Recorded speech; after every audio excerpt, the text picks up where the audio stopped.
दोस्तों, स्वागत है आपका कहानी के इस भाग में। तभी रसोई में एक लड़की आकर बोलती है, अरे भौजी, आप इतनी सुबह सुबह रसोई में क्या कर रही हैं? किरण जो लड़की की बात सुनकर चौंक कर दरवाजे की तरफ देखने लगती है। किरण को इस तरह देखते हुए रूपा ने बोला, भौजी मैं रूपा हूँ, इस घर में काम करती हूँ।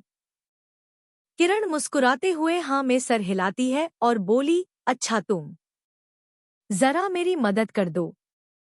रूपा मुस्कुराती हुई कमर में दुपट्टा बांधते हुए बोले भौजी। किरण, मुझे दूध चाहिए। रूपा मुस्कुराते हुए बोली, क्या खीर बनाएंगी? किरण मुस्कुराते हुए हाँ में सर हिला देती है। रूपा फ्रिज से दूध निकालते हुए बोलती है, खीर तो सबको पसंद है। किरण, अच्छा यह बताओ, सबको क्या क्या पसंद है? रूपा गाल पर उंगली रखकर सोचते हुए बोली, बड़े भैया और बड़े साहब को नाश्ते में अंडा जरूर चाहिए। मालकिन और साहब, छोटे भैया नाश्ते में चाय लेते हैं, पर बड़े भैया कॉफी। हमारे छोटे भैया तो बहुत ही अच्छे हैं, उन्हें तो कुछ भी दे दो। किरण सबके बारे में पूछते हुए काम करती जा रही थी। रूपा भी उसकी मदद करते हुए सब कुछ बताते जा रही थी। दोनों दो बहनों की तरह बातें करते हुए हंसते हंसते काम कर रही थी। तभी उषा जी आकर बोली, अरे तुम इतनी सुबह क्यों उठ गई बेटा? रूपा दांत दिखाते हुए बोली, मालकिन यह तो मेरे उठने से पहले ही रसोई में आ गई थी। तभी उषा जी रसोई में आकर सभी बर्तन को खोल खोल कर देखती हुए बोली, तुमने तो बहुत कुछ बना लिया बेटा। किरण ने धीरे से बोलती है, वैसे तो मुझे कुछ पता नहीं है, पर इतना पता है कि ससुराल में सुबह सबके लिए नाश्ता बनाना पड़ता है, जिसे को रसोई पूजन कहते हैं। उषा जी मुस्कुराते हुए किरण के सर पर प्यार से हाथ फेरते हुए बोली, मेरी बहू बहुत समझदार है। रूपा भी मुस्कुरा के हाँ में सर हिला देती है। किरण एक थाली में सारा खाना थोड़ा थोड़ा लगाने लगती है। तभी उषा जी उसका हाथ पकड़ते हुए बोलती है, बेटा, हमारे घर में मंदिर के बर्तन अलग है। उषा जी रूपा को मंदिर से बर्तन लाने के लिए कहती है। रूपा भागकर मंदिर से बर्तन ले आती है। रूपा से बर्तन लेकर उसमें थोड़ा थोड़ा खाना रखने लगती है। फिर किरण और उषा जी दोनों अपने सर को ढकते हुए मंदिर में आती है। पहले वह दिया जलाती है, फिर वह भगवान जी के सामने उसे थाली को रखती है जो उसने अभी रसोई में खाना बनाया था। फिर आरती करती है। उसकी आवाज इतनी मीठी होती है जो रवि अपने कमरे में गहरी नींद में सो रहा था, वह भी अचानक उठकर और अपनी दोनों बाहों खींचता हुआ बड़ा सा मुंह खोलता हुआ अपने कमरे के बाहर आ जाता है।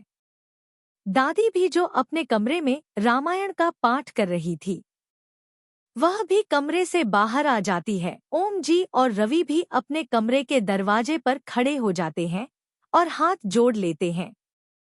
आरती करने के बाद किरण शंख बजाती है, जिस पर दादी उसे खूब सारी दुआएं देती हुई बोलती है, अरे मेरी सोन चिड़िया, तूने तो मेरी जवानी के दिन याद दिला दिए हैं। जिस पर किरण मुस्काते हुए दादी के पास आकर उन्हें आरती देती है। दादी किरण के सर पर प्यार से हाथ फेरते हुए आरती को लेती हैं। इस पर किरण झुककर दादी और उषा जी के पांव छू लेती है। दादी किरण को ढेर सारा आशीर्वाद और प्यार देते हुए कहती हैं, बिटिया, जब मैं इस घर में आई थी तब मैं भी इसी तरह सुबह नहा धोकर मंदिर में आकर आरती करती थी। उधर से ओम जी अपने कमरे से आते हुए अपनी माँ के पास खड़े होते हुए बोलते हैं, हाँ माँ, एक सेकंड के लिए मैं भी अपने बचपन में चला गया था। किरण आरती की थाली ओम जी की तरफ करते हुए बोलती है, मैंने तो अपनी माँ को इस तरह करते हुए देखा था। वह सुबह नहा धोकर मंदिर में पूजा पाठ करती थी। उधर दूर खड़ा विनय अपने कमरे के दरवाजे पर बड़ी सी उबासी लेते हुए बोला, आज तो ठीक है, पर प्लीज आगे से शंख मत बजाना यार, मैं देर रात तक पढ़ता हूँ। और अगर मेरी नींद पूरी नहीं होगी तो मेरा यह चांद सा चेहरा उतर जाएगा। अपने चेहरे पर हाथ घुमाते हुए बोलता है, जिस पर उषा जी उसका कान मोड़ते हुए बोली, कोई तो अच्छी आदत सीख ले। विनय अपना कान छुड़ाते हुए बोलता है, मॉम, आपको नहीं पता कॉलेज की सारी लड़कियां मुझ पर मरती हैं। ऊपर अपने कमरे के बाहर खड़ा रवि, जिसका एक हाथ रेलिंग पर था और दूसरा हाथ अपने नाइट सूट की पॉकेट में डाले सब देख रहा था। फिर मुड़कर अपने कमरे में चला जाता है। थोड़ी समय के बाद एक ब्लैक सूट पहने सीढ़ियों से उतरते हुए उसकी नजर किरण पर पड़ती है, जो डाइनिंग टेबल पर नाश्ता लगा रही थी और रूपा से कुछ कह रही थी। उसके खुले बाल बार बार उसके चेहरे पर आकर उसे परेशान कर रहे थे, जिसे वह बड़ी मासूमियत से उंगली की मदद से कान के पीछे कर देती। वह इतनी प्यारी लग रही थी कि रवि की नज़र तो उसे पर जाकर ठहर गई। रवि अपने ख्यालों में गुम सीढ़ियों से उतरते वह विनय से टकरा जाता है। विनय भी जो अभी अपने कमरे से बाहर निकल ही रहा था। दोनों एक दूसरे को संभालते हुए विनय बोला, ब्रो, संभाल कर। और अपनी बत्ती सी दिखाते हुए बोला, पहले दिन ही यह हाल है। जिस पर रवि विनय के कान खींचते हुए बोला, मेरी छोड़, पहले तू अपनी पढ़ाई के बारे में बता।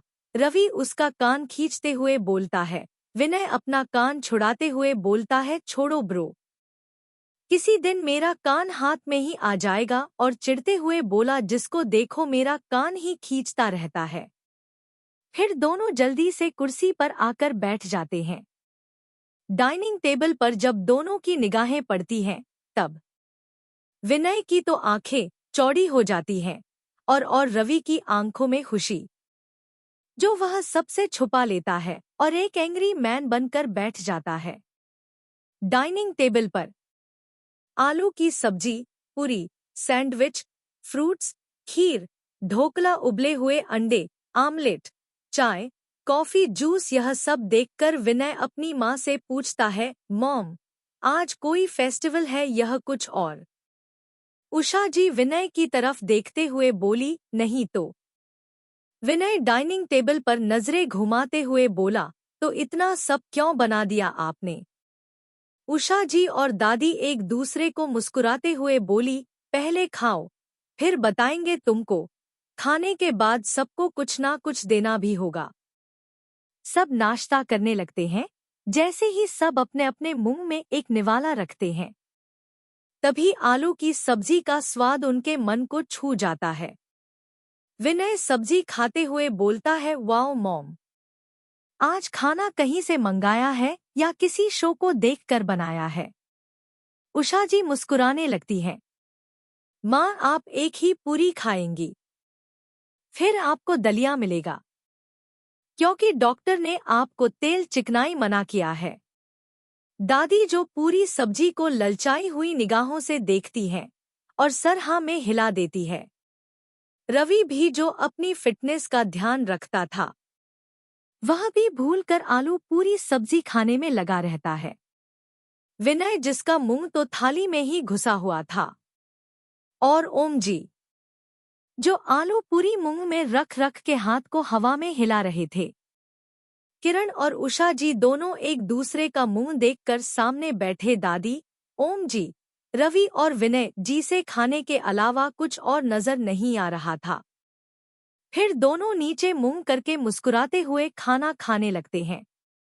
कुछ देर बाद जब उषा जी किरण को आंख के इशारे से खीर देने को कहती है, जिस पर किरण झट से उठकर सबको खीर देने लगती है। खीर देखकर सबकी आंखें चौड़ी हो जाती है। विनय, वाओ, खीर। रवि, जो ज्यादा पूरी खा चुका था, उससे अब खीर नहीं खाई जा रही थी। तो यह था भीगी पलके भाग 4। आप सबसे मेरी गुजारिश है, मेरी कहानी को ढेर सारा प्यार दे, लाइक करें, सब्सक्राइब करें, कमेंट करें। धन्यवाद। तो जल्दी ही मिलेंगे कहानी के अगले भाग में।